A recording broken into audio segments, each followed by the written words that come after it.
Hey guys, I want to talk to you about a little random something today, and that is learning from the elders that you have contact with and those that are around you.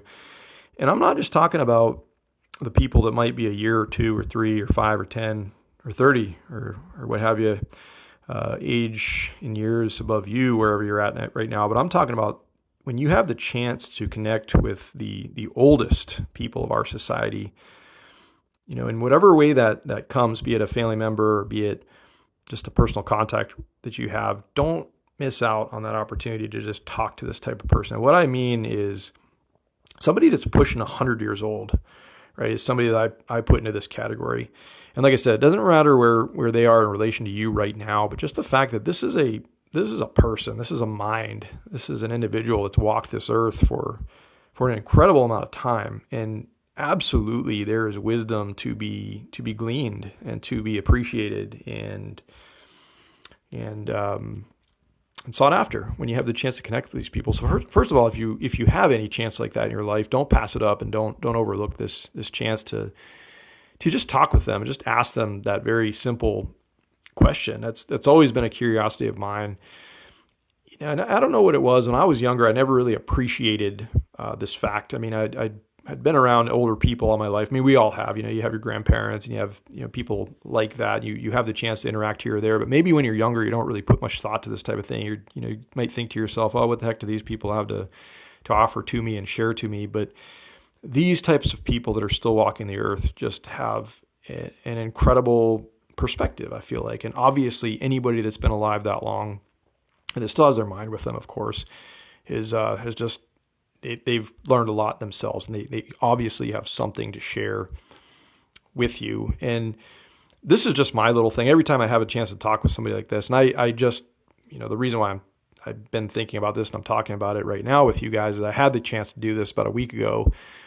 I think I mentioned to you guys that I was out at a family reunion type thing, and that I have one of my aunts on my mother's side that is turning 100 years old next month. And it's just incredible to talk to this woman and just to see the remarkable mental condition that she's in. First of all, I mean, she still is with it. She's, physically struggles, of course, just of old age, but she doesn't have any serious, terminal ailments that we know about right now. She seems to be in generally good health for a person of her age. But the thing that blows me away about her is her mind. It's just, she's so sharp.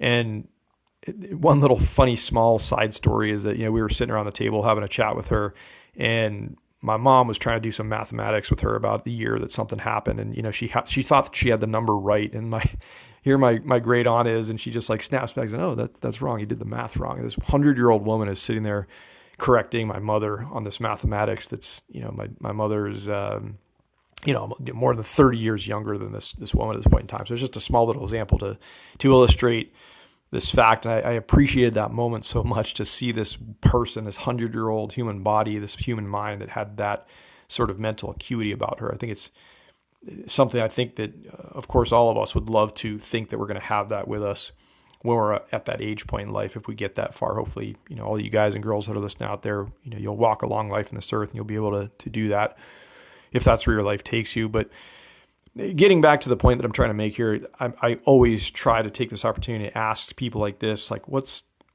like your secret to living this long is what I like to ask a lot of times. And I like to ask them just, above and beyond that, about life lessons they earn. But this one specifically is the question that I asked this woman when I had the chance to. And she pointed out, she kept harping on family first and foremost. And that was, like, in her eyes, the biggest thing. She just said, family and the amount of love that you have surrounded with you throughout the entire duration of your life was largely what she attributed to her longevity in years, and just what made her be able to live so long as she had been. And she just, kept driving that home.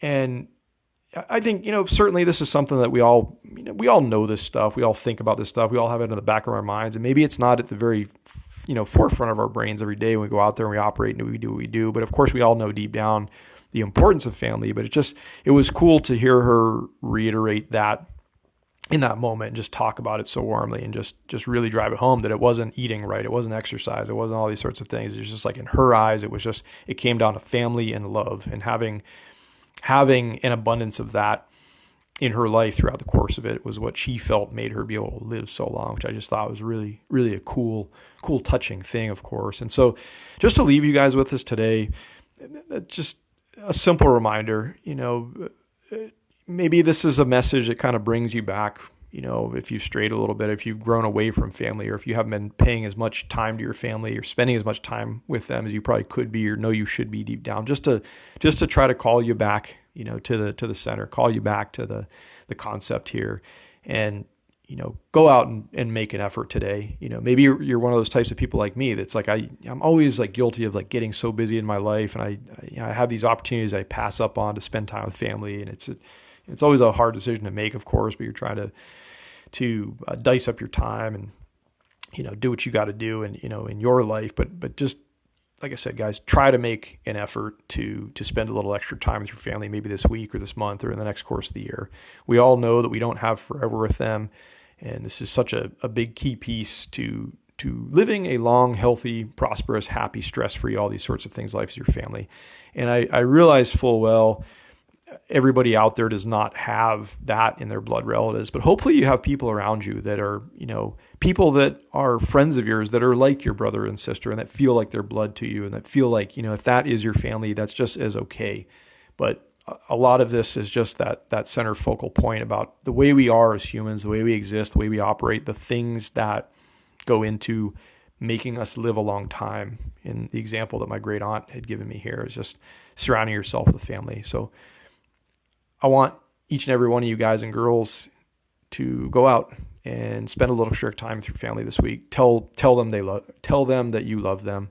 Make sure they know that, and try to continue to do those things on as regular basis as you possibly can as you go through your life here, guys. Okay, there's more wrapped up in it than I think might immediately meet your eyes in the spirit of everything I'm talking about here. Okay. All right, guys. I hope you're having a wonderful day. We'll talk to you real soon.